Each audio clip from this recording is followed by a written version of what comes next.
ಆಮೇಲೆ ನೀವು ಸ್ವತಂತ್ರವಾಗಿ ನಿರ್ದೇಶಕರು ಯಾವಾಗ ಆದ್ರಿ? ಗಂಗಾ ಕಾವೇರಿ ಡೈರೆಕ್ಷನ್ ಮಾಡಿ.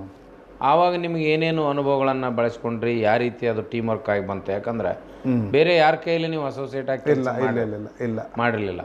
ಮತ್ತು ಸಿನಿಮಾ ಮಾಡಬೇಕಾದಾಗ ಬೇಕಿರುವಂಥ ಅರ್ಹತೆ ಏನು ನಿರ್ದೇಶಕನಾಗ್ಲಿಕ್ಕೆ? ನೀವು ಹೇಳಿದಂಗೆ ಅದು ವರ್ಕ್ ಮಾಡಬೇಕು.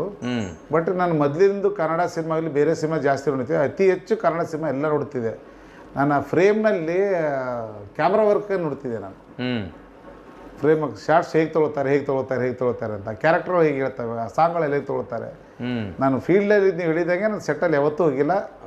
ಇವಾಗೂ ಹೋಗಿ ನಿಂತ್ಕೊಂಡಿಲ್ಲ ಯಾರು ಸೆಟ್ಟಲ್ಲೂ. ಒಬ್ಬರು ಸೆಟ್ಟಲ್ಲಿ ನಾನು ಹೋಗಿ ನಿಂತ್ಕೊಂಡೇ ಇಲ್ಲ. ಬಟ್ ಆ ರೀತಿ ಮಾಡಿದ್ದೀನಿ ಸರ್. ಮಾಡಿದ್ರು ಮಾಡ್ಬೋದಲ್ಲ ಸಿನಿಮಾನ? ನಾನು ಮಾಡಿದ್ದೀನಿ. ನೀವು ಮಾಡಿದ್ರೆ ಅದೇ ನಾನೇ ಸಾಕ್ಷಿ.